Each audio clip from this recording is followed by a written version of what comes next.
On vous souhaite la bienvenue à ericlatour.com. Dans quelques instants, on reçoit une stagiaire en orthophonie qui est aussi famille d'accueil d'un chien Mira et qui l'a amené avec elle à l'école du Pélican à Iberville. Ça a eu évidemment tout un effet. Mais d'abord, parlons de nos collègues de TVRS, la télévision de la Rive-Sud basée à Longueuil, mais dont le directeur général, Sylvain Casavant, est un citoyen de Saint-Mathias-sur-Richelieu. Ça donne que c'est sur notre territoire, puis ça donne qu'il veut se présenter à la mairie de son village. On le reçoit à l'instant.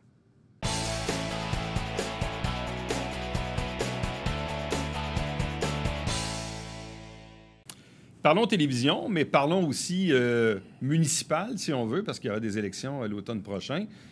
Quelqu'un qui porte quelques chapeaux ici, Sylvain Casavant, l'actuel directeur général de TVRS et la télévision de la Rive-Sud. Bonjour, Sylvain. Bonjour, Éric. Qui est un peu l'équivalent de ce qu'on est, nous, ici, Télévision du Richelieu, mais pour la partie Rive-Sud, la partie de Longueuil principalement. Ouais. Mais Sylvain est aussi impliqué dans toutes sortes d'organisations au fil du temps. Oui. Et là, il est un citoyen actif de Saint-Mathias-sur-Richelieu. Et salutations aux gens de Saint-Mathias qui sont desservis par nous et non pas par vous. Exactement. Et heureusement. Et pourquoi? Et heureusement, parce qu'étant directeur général d'un média, ça aurait été peut-être mal vu. Tu sais, de diriger. Là, c'est comme si, à Maton, on organise des débats électoraux, puis je suis dedans. Je l'organise et je suis aussi dedans. Fait que le juge est parti. Et là, l'occasion, à Saint-Mathias, comme tu disais si bien, il est desservi par TVHR. Là, tout rentrait. En fait, il n'y avait pas de conflit ou d'apparence de conflit à ce niveau-là. Autant la liberté du côté de Longueuil que du côté de Haut-Richelieu. Parfois, les gens ne le savent pas, mais la télévision du Haut-Richelieu, dessert, oui, principalement la ville de Saint-Jean-sur-Richelieu et le Haut-Richelieu en général, mais également Chambly, Carignan, Richelieu et Saint-Mathias-sur-Richelieu, qui est l'extrême limite au nord-est de notre desserte territoriale. Bon, Sylvain, ça fait combien d'années que tu es directeur général de la télévision sur la Rive-Sud? Une trentaine d'années, en 90, automne 90, donc peut-être, je dirais 91. Donc, novembre, j'ai commencé comme bénévole en 90, automne 90. Et citoyen de Saint-Mathias depuis combien de temps? 10 ans, formellement. Moi, j'ai toujours été à Montréal. Il y a une seule ville où je voulais déménager, c'est à Saint-Mathias. Moi, je jouais à la balle molle à Saint-Mathias en l'an 2000. Donc, ça, moi, j'ai appris à la balle molle à Saint-Mathias. C'est les gens de Saint-Mathias qui m'ont montré à faire de la balle molle. Parce que j'ai beaucoup d'amis là. Mes grands amis sont des gens de Saint-Mathias. Donc, ça devenait naturel de déménager là, à Saint-Mathias. Parce que les gens n'ont pas fait la différence. Ils n'ont pas dit « Hey, Sylvain, t'es rendu à Saint-Mathias. » Pour eux, j'étais toujours là. Bon. D'où vient ce désir de faire de la politique municipale? Parce que on sait, au-delà de ton rôle comme directeur général de TVRS, toujours impliqué dans des comités, aussi même la présidence de la Fédération des télévisions autonomes du Québec, etc. Donc, toujours être impliqué dans des organisations autres que le travail même. Mais de là à faire de la politique municipale dans sa propre localité, pourquoi? Parce que au fil, j'ai toujours eu ce désir-là. C'est-à-dire que tu sais autant si bien et mieux que moi, c'est-à-dire à regarder l'actualité politique municipale, la politique en général, faire en sorte qu'on développe, on développe une certaine expertise, une certaine facilité à comprendre les enjeux, etc., mais sans véritablement y participer. Et comme tu le disais, en étant impliqué dans beaucoup de comités, l'idée de la communauté a pris tout son sens dans la mesure où je me suis dit, si je veux faire une différence chez nous, et ça fait une différence pour moi et mes concitoyens, je pense que la meilleure voie, c'est aller vers ça, vers la politique municipale. Puis il faut comprendre, Saint-Mathias, c'est de la politique, oui, parce que c'est des décisions orientées, mais ultimement, la dimension de Saint-Mathias fait en sorte que c'est pas Longueuil, c'est pas Saint-Jean-sur-Richelieu, loin de là. Bien, on parle d'une municipalité d'un peu moins de 5000 habitants. Tout à fait. Pour mettre les gens un peu en proportion. Contexte. Mais en même temps, le mode de fonctionnement, c'est la même chose. Il y a un maire, il y a un conseil, il y a une direction, il y a quelques employés municipaux. Ouais. Puis, il faut boucher les trous dans les rues, puis s'assurer que les poubelles sont ramassées. Puis, ça reste la même poutine pareil, qu'on ait 5000 ou 100 000 habitants. La poutine municipale reste la même. Là, de ce que je comprends, dans les dernières années, tu t'étais impliqué auprès du ce qu'on appelle, nous, le CCU, le Comité consultatif d'urbanisme. Tu étais aussi dans l'aménagement du parc Wilson. Tu t'es impliqué là-dedans. Donc tu as déjà commencé à mettre un peu la main dans l'implication municipale. C'est-à-dire de voir davantage vers l'intérieur, comment ça pouvait se passer. Parce que, évidemment, je savais tout. je connais tout, mais de l'extérieur, là, je voulais commencer à connaître ça un petit peu plus à l'intérieur. De là, l'implication du comité d'urbanisme. Et là, j'ai compris. Et c'est là aussi que ça a pris beaucoup de sens. Donc, ça fait depuis 3 ans, je pense, que je suis sur le CCU. Et là, j'en ai appris énormément. Un, sur les gens, mais comment on pense la réglementation, les esprits de zonage, les P1, les I1, etc. Du jargon que je ne connaissais pas du tout, mais étant impliqué dans ce comité-là, j'en ai appris beaucoup. Et là, ça a pris un cran, ça a monté d'un cran de faire, oui, il y a besoin de plus parce qu'au lieu de l'implantation ou de faire, d'autoriser ou de recommander, en fait, là, des façades de maisons, ça va au-delà de ça. Et le parc Wilson? Le parc Wilson, c'est un parc adjacent à Riverain, à la rivière. Donc, là, ça devenait assez incroyable. Et par mon implication dans le CCU, la mairesse et d'autres groupes de citoyens ont voulu être formés pour l'aménager, en fait. C'est une acquisition assez importante. Mais ça, c'est-tu le parc qui est sur le bord de l'eau, sur le bord du bassin? Pas directement. Non, directement, ça, c'est le parc des voiles. Le parc des voiles. Le parc des voiles. Le parc Wilson est au côté du quai fédéral, dans le noyau villageois. OK. C'est bon. Donc là, et ça, par le quai, ça devenait intéressant parce que le parc des voiles, lui, est surélevé un peu. Donc, ça devient un peu difficile. C'est parfait pour faire de la voile, mais un peu plus difficile pour aller, admettons, dans la rivière, pour aussi baigner, des choses comme ça, quand on peut. Le parc Wilson, lui, est davantage pour ça. Donc, pour réunir les familles, multigénérations, comment l'aménager, parce que la municipalité a fait l'acquisition, c'est une chose, mais après ça, c'est de l'aménager, comment, etc. C'est quoi les enjeux dans une municipalité de 5000 habitants et moins? Là? Exemple, là, dans les prochaines années, là, c'est quoi est-ce qu'il y a un gros emprunt qu'il faut que la ville fasse pour une usine de quelque chose? Je ne sais pas, mais c'est quoi les gros enjeux dans la ville en ce moment? Les autres, évidemment que les autres municipalités, je ne sais pas, mais à Saint-Mathias, un enjeu crucial qu'on pense qui est incontournable et qui traîne depuis très longtemps, c'est l'usine d'épuration.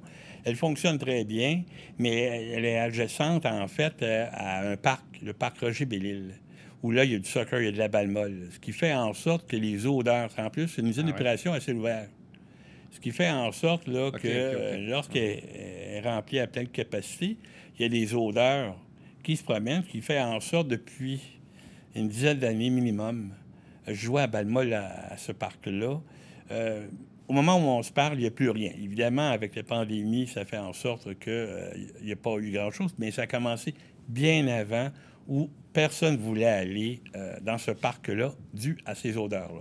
Fait que pour nous, la priorité numéro 1, je dirais, c'est de faire en sorte de dire qu'est-ce qu'on peut faire. Donc, encore là, on n'est pas spécialiste. C'est de voir les possibilités, comme tu le disais, voir s'il y a des subventions possibles, s'il y a une valorisation de cette usine-là, des choses comme ça. Donc, ça, je dirais que c'est un des choses moteurs parce que tout ça va conditionner, en fait, tout le reste qu'on désire, c'est-à-dire ramener la balle molle, ramener du sport, d'un milieu de vie dans Saint-Mathias. Bon, là, de ce que je comprends, tu te présentes aussi en équipe et non pas indépendant, donc avec le parti Option citoyenne, équipe Casavant. Ouais.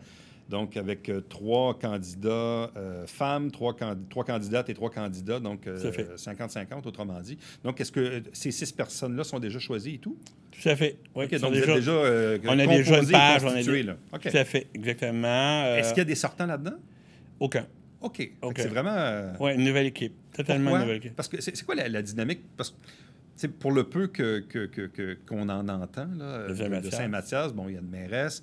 Elle était en équipe, mais je pense qu'il y a eu une décision avec certains d'entre eux au début du mandat de mémoire. Mais sinon, ça ne fait pas beaucoup de tapage dans les médias régionaux. Bref, pourquoi se présenter avec du nouveau monde et non pas avec des conseillers sortants?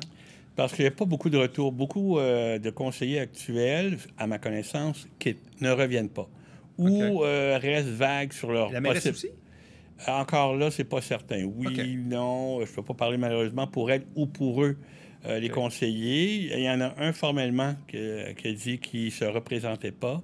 Il y en a un qui a démissionné aussi avant même la fin du mandat, ce qui fait en sorte qu'au moment où on se parle, il y a un siège vacant, exactement. Et c'est pour enlever, en fait, pour aller chercher pourquoi une nouvelle équipe, c'est en fait pour amener du renouveau. J'espérais... Moi, en 2017, aux élections de 2017, je m'étais présenté comme indépendant avec un collègue, comme conseiller. Uniquement, mais pas beaucoup de moyens, etc. Évidemment, on n'a pas été élu. Donc, on voulait répéter un peu l'expérience cette année. Et entre-temps, c'est-à-dire depuis 2017 à aujourd'hui, j'ai commencé à parler à gauche et à droite pour dire hey, « ça te tenterait-tu, etc. » Et d'autres personnes aussi m'ont appelé pour dire « as-tu l'intention? As-tu l'intention d'y aller? Si oui, sache que j'ai des gens, etc., que j'aimerais te présenter. Puis si ça marche, si y a un fit entre vous. Donc ça, et je tenais absolument à avoir la parité dans les candidatures pour justement faire en sorte qu'on soit en 2021, qu'on soit aujourd'hui là où on est. Bon, on va surveiller ça parce qu'effectivement, par mesure de parité, si la mairesse se représente, on va bien sûr l'inviter en entrevue ou tout autre opposant potentiel pour cette élection. On est quand même loin. Là. Les municipales, c'est encore dans 4-5 mois, mais bon, il faut toujours bien s'y préparer. Revenons sur TVRS, parce que là, vous avez eu quand même une entente intéressante. On sait, cette année, les fêtes nationales ne se tiennent toujours pas comme à l'habitude, avec des spectacles en plein air et bon, un peu partout en Montérégie. Et là, dans le fond... il va y avoir, dans le fond, un spectacle organisé par la SNQ Richelieu-Saint-Laurent pour la partie un peu de la Montérégie, mais produit et diffusé par MaTV, mais aussi donc par TVRS. Là. En fait, produit par TVRS et diffusé par TVRS et MaTV du Grand Montréal. C'est eux qui nous ont contactés, justement, sur la problématique. Comme tu disais, bien, il n'y aura pas personne. Donc, on veut rendre... Ils tenaient absolument à faire un spectacle pour souligner la fête nationale. Et là, faire en sorte d'un spectacle dans le vide, c'était pas vraiment là dans les objectifs. Donc, ils nous ont contactés pour dire « ça vous tenterait-tu de le faire? » Évidemment que nous, TVRS, on a dit bien sûr qu'on était intéressés. Et c'est là que j'ai contacté les gens de MaTV pour sonder aussi leur intérêt à le diffuser. Puis eux aussi ont dit oui tout de suite. Et là, on travaille fort. Au moment où on se parle, il nous reste 2 jours pour la présentation. Donc, une grosse chose. C'est une première pour nous, en plus. On a fait beaucoup de choses, beaucoup de projets, mais là, c'est un gros mobile. Nous, contrairement à TVHR et Richard, on n'a pas fait les Montgolfières, nous, pendant 25 ans. Fait que c'est toute nouvelle. Puis ça me permet de dire que le réalisateur de ce spectacle-là sera Richard Esco, ici, là, que j'ai forcé. Moi, je voulais... Oui, ça fait mal? Ben, un peu, parce que moi, je voulais Richard. Je connais son talent pour les Montgolfières. Puis moi, la première chose que j'ai à mon équipe, j'ai dit, moi, je veux Richard Esco derrière l'aiguilleur, parce que lui connaît la musique, etc. J'ai travaillé fort. J'ai réussi à le convaincre, Dieu merci. Mais j'ai travaillé fort pour le convaincre, parce qu'au début, il disait, non, merci, mais non. Bien, longue vie à TVRS. Bonne chance pour ce fameux spectacle qui s'en vient quand même rapidement. Oui. Puis bonne chance aussi donc pour les prochaines municipales à Saint-Mathias, puis on aura l'occasion de s'en reparler. Sûrement, assurément. Merci. Restez avec nous. On vous revient après ceci.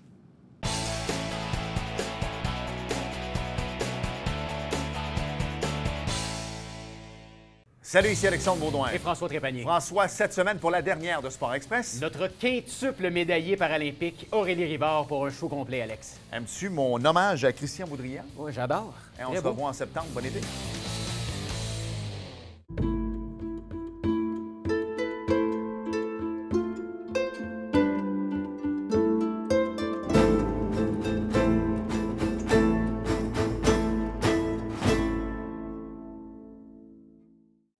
Mesdames et messieurs, bonjour et bienvenue à la Justice entre nous. Mon nom est Serge.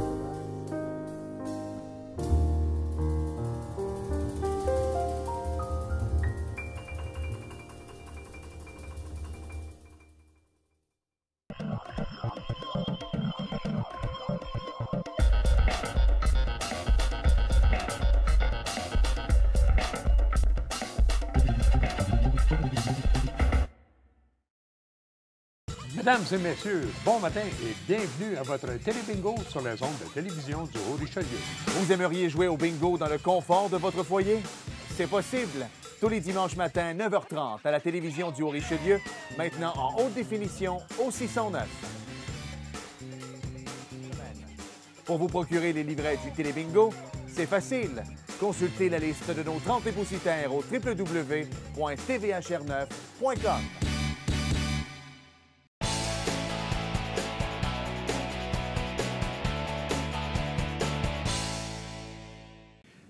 connaissez le principe des familles d'accueil des chiens Mira. Donc, quand les chiens sont bébés, on les met évidemment en famille d'accueil pendant une période d'un peu plus d'1 an ou environ. Et après ça, on les évalue pour voir s'ils vont faire des bons chiens d'assistance pour la suite. Et c'est intéressant quand on est capable aussi d'intégrer ces chiens-là dans la vie de tous les jours, dans le travail, et dans certains cas, même dans les écoles. C'est le cas d'une citoyenne de Saint-Jean-sur-Richelieu, Élise Charbonneau, qui a fait son stage en orthophonie à l'école du Pélican à Iberville avec Padawan. Bonjour et bienvenue. Bonjour, merci. Padawan qui est avec toi en ce moment. Oui. Tout tranquille? Oui. Explique-nous un peu, premièrement, est-ce que c'était la première fois que tu étais famille d'accueil pour les chiens Mira? Oui, c'était la première fois que j'étais famille d'accueil. Je viens d'une famille avec un papa qui était très allergique aux chiens. Fait que je m'étais dit, la journée que je vivrai plus chez mes parents, je vais prendre un chien. Puis je me suis rendu compte, ben quand on était étudiante à temps plein à l'université, ben avoir un chien, ça concorde pas trop avec le train de vie qu'on mène. De là à avoir pensé à la Fondation Mira, puisque nos chiots, ben ils sont avec nous 24/7. Ils nous suivent dans nos cours, ils nous suivent au restaurant, au cinéma, dans nos sorties, dans nos commissions. Fait que de là m'est venue l'idée. Être famille d'accueil, c'est une décision coup de tête, coup de cœur. Est-ce qu'on mesure bien ce que ça implique? Je pense qu'au début, on a un coup de cœur pour la Fondation, pour la mission qu'on va avoir. On pense beaucoup aussi aux impacts qu'on va avoir. Ah, si mon chien se classe, je vais donner une qualité de vie à un bénéficiaire. Donc, on pense beaucoup à ça au début. Puis, la Fondation Mira nous prépare bien, nous rencontre avant d'avoir un chiot pour être certain qu'on prend la bonne décision. On a des formulaires à remplir, une petite entrevue, rencontre avec eux pour qu'ils nous expliquent bien à quoi on doit s'attendre comme famille d'accueil, parce que c'est pas toujours jojo, c'est pas juste du bonbon. Il y a des défis qui nous attendent. Donc, je pense que la Fondation nous prépare bien à tout ça, mais c'est certain qu'au début, on le fait avec juste le cœur, parce que si on y va juste avec la tête, de faire un chiot Mira, donc de l'élever pendant 1 an, puis quand il commence à être bon, bien, de le laisser aller. Si on y va juste avec la tête, on le ferait pas. Donc, je vous dirais, c'est un bon mélange. Là. Bon, là, avant de parler de ton stage, évidemment, ça fait 1 an que tu l'as. Oui. Sauf que là, évidemment, tes études se sont faites probablement beaucoup en virtuel dans la dernière année. Ouais. Qu'est-ce que ça a impliqué? Tu vas me dire, bon, ben, j'étais tranquille à la maison avec mon chien, mais en même temps, est-ce que le chien était privé de contact qu'on souhaite que le chien puisse avoir durant cette année-là? Oui, c'est certain que moi, quand que la Montérégie elle est tombée en zone rouge là, à fin octobre environ, nous, c'est certain que ça a été un gros choc pour nous. On pensait à notre vie, notre train-train quotidien, mais on pensait beaucoup à notre chien, est-ce qu'on va être capable de remplir vraiment notre mission de socialisation? Ouais. Je savais que moi, ma session d'université, c'était à temps complet en virtuel, donc je suis pas retournée sur le campus montréalais depuis mars dernier. Donc, je savais que j'allais être en virtuel, mais je me disais, si les restaurants continuent à être ouverts, je peux le traîner au magasin, dans mes commissions, dans mes sorties plus de type social. Je me disais, on va être capable de le socialiser, mais quand tout a fermé, nous, c'est certain qu'on s'est posé des questions par rapport aux impacts. Puis la Fondation, c'est un peu la même chose. Là. Eux autres, ils se questionnaient sur la qualité de leurs shows. Est-ce que ça allait être des shows d'autant bonne qualité? Fait que c'est des questions qui ont soulevé, mais je crois qu'on a réussi à faire un bon travail, mais c'est certain qu'il n'y a pas autant socialisé comme on aurait voulu. Là. Bon, puis évidemment, quand on est étudiante, arrive un certain temps qu'on doit faire des stages. Donc là, évidemment, comme tes familles d'accueil, il faut que tu traînes le chien avec toi. Oui. Donc ça vient ensemble. C'est pas négociable, ça. Non, c'est pas trop, pas tant négociable. C'est certain qu'en premier, je pense à ma formation professionnelle. Comme étudiante, quand on commence un stage, bien, c'est prenant, c'est difficile, on est en apprentissage constant. Donc, c'est certain que pour moi, mes stages précédents, j'avais pas fait de demande pour intégrer mon chien en famille d'accueil.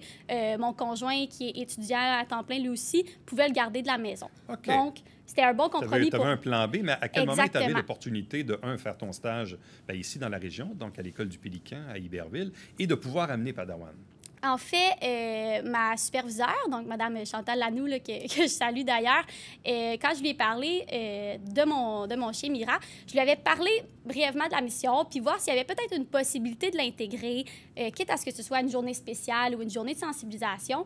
Puis elle m'a convaincue, en fait, de faire les démarches puis faire la demande à la direction pour intégrer Padawan, qui est mon chien en famille d'accueil, puisqu'elle croyait à l'ouverture de sa direction puis à son établissement. Donc, j'ai cogné aux portes de la direction puis la directrice adjointe. Puis, j'ai simplement écrit une lettre. Moi, je m'attendais à avoir des démarches assez complexes à faire, mais j'ai été vraiment surprise. Accepté rapidement. Ouais. Rapidement. La direction de l'école, le centre de service scolaire. Ouais. Quelques jours plus tard, la directrice adjointe, Audrey Monette, m'a écrit « Bien, ça va nous faire plaisir. » Puis, il est arrivé dans nos vies. quand un chien rentre dans une école primaire, évidemment, ça doit avoir un pas pire effet sur les enfants. Oui. Hein? Quand on se promène dans la rue avec mon chien, on sait comment que les enfants réagissent. Comment ça s'est passé dans les premiers jours, là, quand tu es rentré dans l'école avec Padawan? Bien, tout d'abord, j'avais consulté des familles d'accueil qui ont déjà intégré des chiens dans leurs établissements scolaires respectifs, que ce soit des psychoéducateurs ou des enseignants. Puis, ils m'avaient dit que la première chose à faire était de créer un petit vidéo PowerPoint pour les élèves pour leur expliquer c'était quoi un chien Mira, ça l'impliquait à quoi, puis c'était quoi les règles à suivre autour du chien. Donc, par exemple, c'est un chien qui socialise, il doit apprendre à être très focus dans les déplacements. Donc, c'est pas un chien qu'on peut manipuler, qu'on peut crier après ou parler là, en bébé après lui quand il se déplace parce qu'il doit vraiment apprendre à être focus. C'est un des exemples des limites des chiens Mira. Donc, j'ai préparé une vidéo pour mes élèves, donc en leur expliquant qui est Padawan, qui je suis, qu'est-ce que ça implique, puis quelles sont les balises à respecter pour que le projet d'intégration fonctionne. Donc, ça a été ma première étape. Tellement. Ah ouais? Oui, là, on voit que les enfants, on a beaucoup à apprendre d'eux. Ils ont eu ils nous ont montré leurs belles valeurs.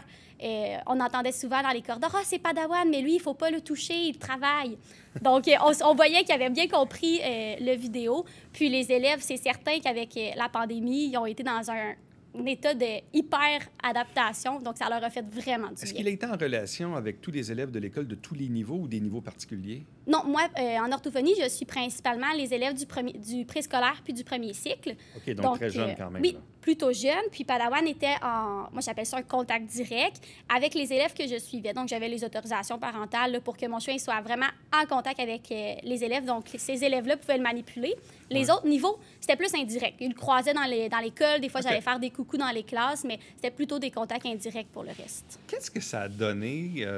C'est sûr que, évidemment, tu n'as jamais vécu un stage pas de chien Mira. Fait que c'est peut-être dur de tracer un comparable, mais es-tu à même de voir un peu les effets que le chien a pu avoir dans l'espèce de relation thérapeutique qu'on peut avoir avec les jeunes?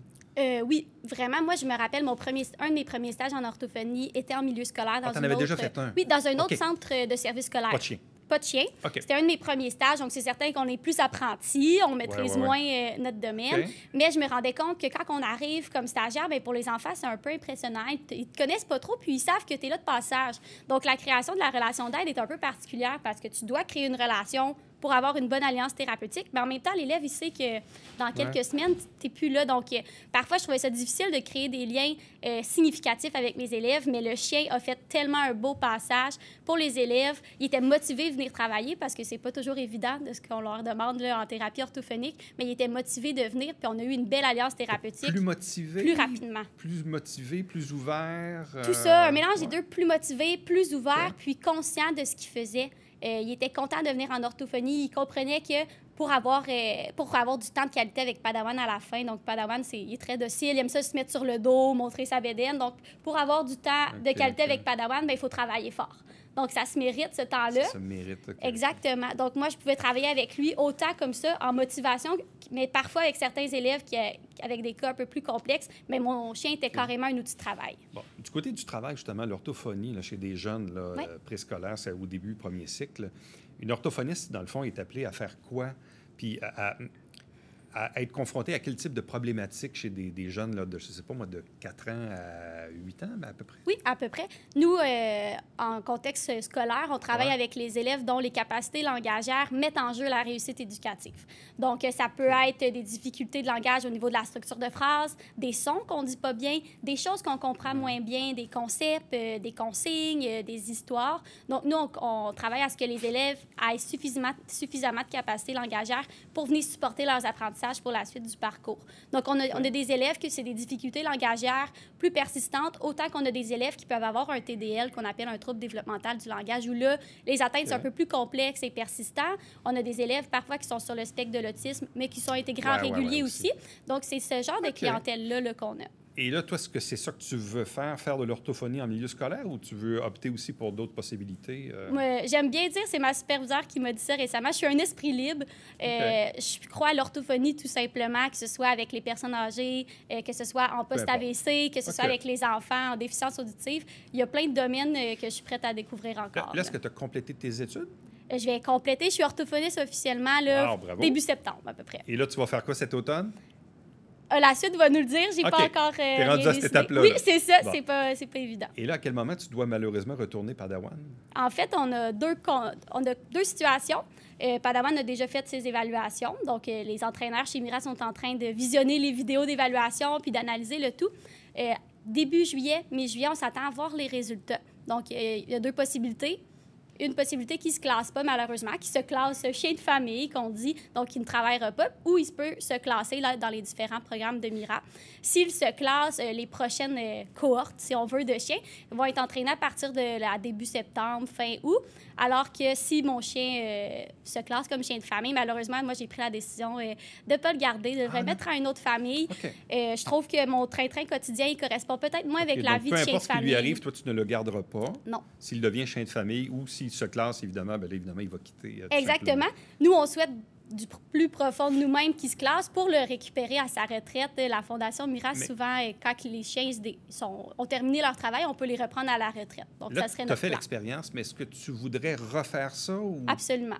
OK. Absolument. Tu serais prête à refaire ça, à reprendre un chien Mira? Ah, en je le accueil? ferai demain Ouais. matin. Ah ouais? Les chiens... OK. Pardon. Ah, Ben non, ça va. Les chiens, c'est beaucoup de travail de l'avoir, mais ça nous apporte tellement. Puis moi, c'est ce que je me rends compte, là, ce qui m'a apporté ce chien-là pendant l'année, en plus très particulière qu'on a eue. Je trouve que ça sème du positif, ça sème des sourires autour de nous.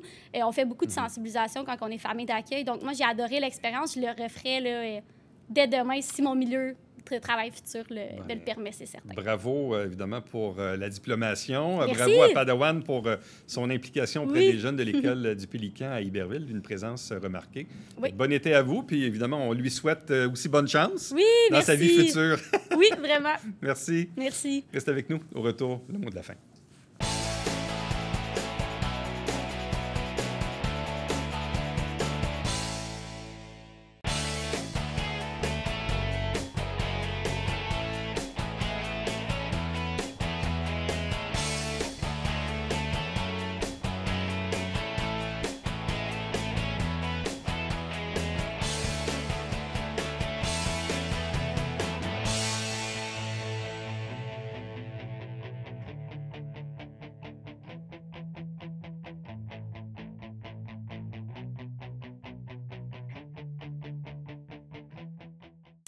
On est à l'approche du déménagement du 1er juillet. Compo au Richelieu vous rappelle, vous allez sûrement faire du ménage, qu'il y a des choses, évidemment, qui peuvent se recycler, mais chaque chose a un peu sa destination. Il y a maintenant des endroits pour les grosses boîtes en carton. Il y a évidemment les éco-centres. Il y a des trucs qui vont malheureusement aux ordures ou au recyclage. Bref, allez sur compo.qc.ca. À demain. Bye-bye.